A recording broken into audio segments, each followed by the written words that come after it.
সাহাবায়ে কেরাম যদি কোরবানি না দিতেন, ইসলাম এই পর্যন্ত আসতো না, ঠিক না? ইসলামের জন্য সবচেয়ে বড় অবদান নবীর পরেই সাহাবায়ে কেরাম রিদওয়ানুল্লাহি তাআলা আলাইহিম আজমাইন।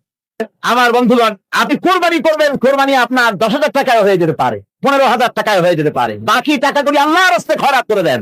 কোন গরিব আত্মীয় আছে তাদের দিয়ে দেন। 50,000 টাকা দিয়ে বিরাট বাজারের সেরা গরু খরিদ করে কোরবানি দিচ্ছেন। অর্থটা কি? মানুষকে দেখাচ্ছেন আল্লাহর দরবারের গোশত যাবে না, চামড়া যাবে না, রক্ত যাবে না, যাবে আপনার নিয়ত। কি যাবে? নিয়ত। সুতরাং আল্লাহর রাস্তায় যখন খরচ করবেন, সেই খরচ করার ব্যাপারে তখনও নিয়তটা দেখতে হবে। হালাল পথে খরচ করতে গেলেও নিয়তটা দেখতে হবে, এবং তখনও বেহুদা খরচ করা যাবে না। বিবাহে যেভাবে খরচ আজকাল করে মানুষেরা, রাসূল সাল্লাল্লাহু আলাইহি ওয়াসাল্লাম বলেছেন যে বিবাহে যত খরচ কম, সেই বিবাহ তত বরকতপূর্ণ। আর আমরা মনে করি বিবাহে যত বেশি খরচ বাড়ানো যায় ততই এটা বেশি শানদার হবে। উল্টা চিন্তা করি। আল্লাহ রাব্বুল আলামিনের পরে বলছেন, والذين لا يدعون مع الله إلها آخر ولا يقتلون النفس التي حرم الله إلا بالحق ولا يزنون ومن يفعل ذلك يلقى أثاما। এই জন্য আল্লাহ রাব্বুল আলামিন দানের ভিতরে বিরাট ফজিলত রেখেছেন। কিন্তু বুদুস সাদাকাতি ফানি'ম্মা হিয়া ওয়া ইন তুখফুহা ওয়া তু'তুহাল ফুকারা ফাহুয়া খায়রুল লাকুম ওয়া ইউকাফফিরু আনকুম মিন সাইয়্যাতিকুম। প্রকাশ্যভাবে খরচ করলে তা ভালো, আল্লাহ পাক বলছেন প্রকাশ্যভাবে খরচ করলে তা ভালো, কিন্তু গোপনে দান করা সবচেয়ে উত্তম। প্রকাশ্য দান করতে গিয়ে যদি এটা এই জন্য হয় যে আমি দিলে পরে আরো একজন উৎসাহিত হয়ে যাবে। সমাজ কল্যাণ পরিষদের এত বড় বিশাল মাহফিল, 16 লক্ষ টাকা খরচ হবে, দিলাম আমি 1 লাখ টাকা, এটা শুনাইয়া বলার পর আমার কথা শুনিয়া আরো যাদের টাকা আছে তারা হয়তো 2 লাখ দেবে, এই চিন্তা করে যদি তারগিবের জন্য, উৎসাহ প্রদানের জন্য, ইন্সপিরেশনের জন্য যদি হয়, এই নিয়ত হলে ক্ষতি নেই। কিন্তু সর্বাবস্থায় দানটা গোপন হয় ভালো। আল্লাহ পাক বলেন গোপনে যদি তুমি দান করো তাহলে আমি রব্বুল আলামিন ওই গোপন দানের বিনিময় তোমার সমস্ত গোপনীয় গুনাহগুলি আমি রব্বুল আলামিন মাফ করে দেব, তোমার গোপন গুনাহগুলি মাফ করে দেব। তার পথে যা খরচ করবা বেছে বেছে ভালো জিনিসটা দিও, বাইসা বাইসা সেরা জামাটা দিও না। পকেটে হাত দিয়া দান করবে, পকেটে হাত দিয়ে হাত আর বাইর করে না। কারণ কি? খুঁজে দেখে যে 10 পাই না 4 আনা, কম পয়সাটা দেবে, 12টা দেবে না। টাকা বের করে ওর মধ্যে ময়লা পচা গন্ধ লাগে, ওইটা দান করবে, আর টাটকা টাকাটা পকেটে রেখে দেবে। এই স্বভাব আমাদের আছে কিনা? আছে কিনা? আরে বাবা, টাকা কি আপনি পকেটে রাখতে পারবেন? ওটা দেওয়া লাগবে না, এনে দেন, তাহলে দেন, কাউকে তো দেবেনি। আমাদের এই বদভ্যাস আল্লাহ আমাদেরকে মাফ করুন, আমিন বলেন, আমিন। দান করার সময় বেছে বেছে খারাপটা দিও না, সেরা কাপড়টা দিও না, অখাদ্য কুখাদ্য দান করো না। বিয়ার মজলিস, বিবাহে অনেক লোক দাওয়াত দিয়েছেন, বেশি করে রান্না করছে, কম যদি হয়ে যায় বড় মিয়ার ইজ্জত নষ্ট হয়ে যাবে। মেহমান কম আসলো, এখন এই খাবারগুলি না পারিয়া তারপরে গরিবদের দেয়, না পেরে যখন খাবার কেউ নাই তখন গরিবদের দেয়। গরিবদের উদ্দেশ্য করে কিন্তু বানানো হয় নাই। এটা হলো একজনের রুটি খাচ্ছিল, 1 কৃপণ দক্ষিণ রুটি খেতে বসেছে, সিল একটা এসে রুটিতে সুমারু, সুমারে রুটিটা নিয়ে গেছে। বেচারা পিছনে পিছনে দৌড় আরম্ভ করছে, গালি দিতে দিতে। মনার সিল, আর তুই জায়গা পাইলি না, সিলের পিছনে দৌড়াতে দৌড়াতে নদীর পাড়ে চলে আসছে। সিলও দেখে যে আল্লাহ, এমন এক বেকায়দার লোকের রুটি নিলাম, কোনো গাছেও বসতে পারি না তার ঢিলার জ্বালায়। শেষ পর্যন্ত পাশে ছিল নদী, নদীর উপর দিয়া চিল উড়ে ওপার যাওয়া আরম্ভ করছে। দক্ষিণ বেচারা দাঁড়াই থাকে, দিলাম ফি সাবিলিল্লাহ, আল্লাহর রাস্তায় দিলাম। এত কোনো মানে নাই। নিজে খেতে না পারে বাসি অখাদ্য কুখাদ্য এগুলি দিতে আল্লাহ পাক নিষেধ করেছেন। দিবা বাইসে বাইসে ভালো জিনিসটা, যেটা তোমার কাছে প্রিয়, ওইটা দিও। তুমি যদি খারাপটা দাও তাহলে আল্লাহ তোমার দেবেন ওই মানের। কিয়ামত আছে না, কিয়ামত ওই মানের পাবা।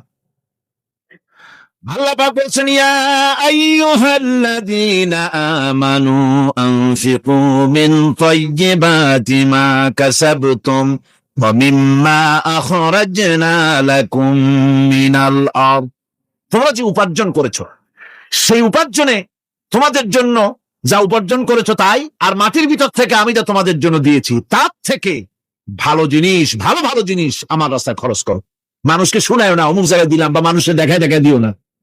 কোন কোন শহর আছে কোরবানির সময় বিরাট গরু কেনা হয়, সেই গরুর তলায় মালা দিয়া তারপরে শহরে রাস্তায় রাস্তায় ঘুরানো হয়, অমুক মিয়া সাহেব এই গরুটা কোরবানি করবে। এরকম চিটাগংয়ে হয় না, অন্য অন্য জেলায় হয়। এখানেই বেশি তাই আশ্চর্য কথা। তাহলে তো উচিত, এরকম যদি উদ্দেশ্য হয় তাহলে বড় মিয়া গরুর সাথে একসাথেই হাঁটা উচিত, লোকেরা বুঝুন কোন বড় মিয়া আর কোন বড় গরু। আপনি এটা করলেন কি জন্য? এই কাজটা তো নিন্দনীয় কাজ। আর প্রতিযোগিতামূলক কোরবানি করা, প্রতিযোগিতামূলক 35,000 টাকার গরু কোরবানি করা হলো, মানে না।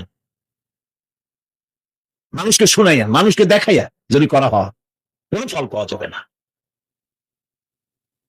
আমার বন্ধুগণ, আল্লাহ রাব্বুল আলামিন বলছেন, মানুষকে দেখাবার জন্য দান সদকা করো না। ইন তুবদুস সাদাকাতি ফানি'ম্মা হিয়া ওয়া ইন তুখফুহা ওয়া তু'তুহাল ফুকারা ফাহুয়া খায়রুল লাকুম ওয়া ইউকাফফিরু আনকুম মিন সাইয়্যাতিকুম। প্রকাশ্যভাবে খরচ করলে তা ভালো, আল্লাহ পাক বলছেন প্রকাশ্যভাবে খরচ করলে তা ভালো, কিন্তু গোপনে দান করা সবচেয়ে উত্তম। وَإِذَا ابْتَلَى إِبْرَاهِيمَ رَبُّهُ بِكَلِمَاتٍ فَأَتَمَّهُنَّ قَالَ إِنِّي جَاعِلُكَ لِلنَّاسِ إِمَامًا।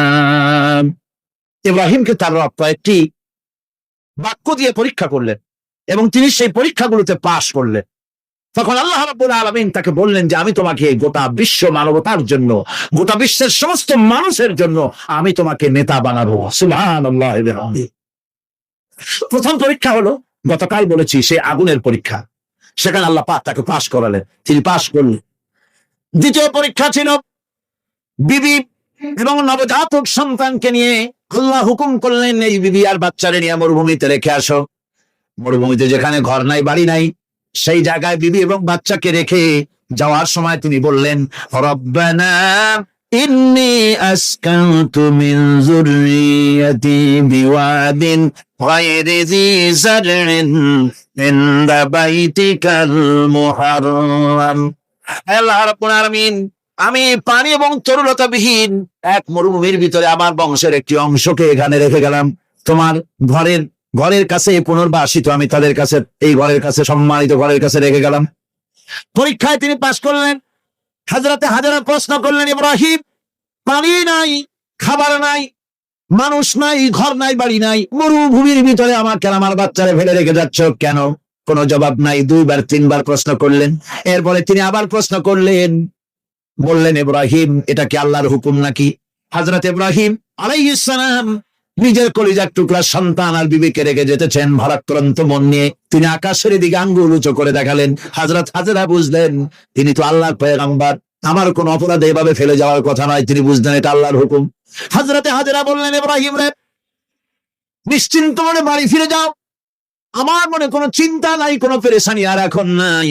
আল্লাহর হুকুমেই যদি আমাকে মরুভূমির ভিতরে ফেলে যেতে থাকো, তাহলে আমি ওই আল্লাহর প্রতি এতটা ভরসা রাখি যে এই মরুভূমির ভিতরে জল পানি শূন্য, খাদ্য শূন্য জায়গায় আমি আমার বাচ্চাকে আল্লাহ রাব্বুল আলামিন না খাওয়াইয়া মারবেন না। দ্বিতীয় পরীক্ষায় পাশ করব। 3 নম্বরে পরীক্ষা হলো, সন্তান বড় হয়ে গেছে, বুদ্ধি হয়েছে, দৌড়াতে পারে। আল্লাহ রাব্বুল আলামিন হুকুম করলেন, ছেলেকে জবাহ করো। কত বড় আগুনের পরীক্ষা!